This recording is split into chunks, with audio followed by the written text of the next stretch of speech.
في رواية أخرى عند الإمام الطبري في كتاب ذخائر العقبة رواية عجيبة يقول فيها صلى الله عليه وآله وصحبه وسلم: في كل خلف من أمتي، في كل خلف يعني ما ينقطع هذا سند، عدول من أهل بيتي ينفون عن هذا الدين تحريف الضالين وانتحال المبطلين وتأويل الجاهلين.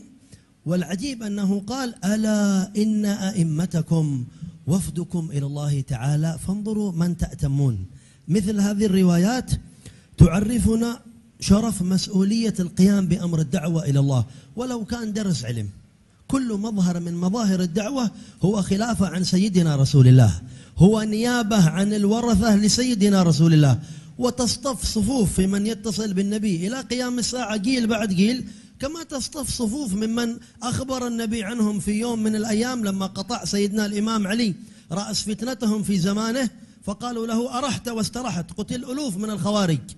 قال لهم: ليس كذلك، كلما قطع قرن نشأ قرن حتى يقاتل آخرهم مع الدجال.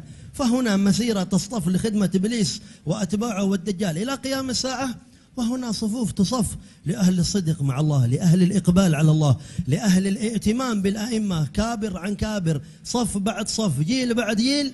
الارتباط بهم وإقامة هذه المظاهر لا تنحصر على الشرف الخاص، تنحصر على حفظ شرف الأمة المحمدية كلها وحفظ مواريث الحبيب الأعظم.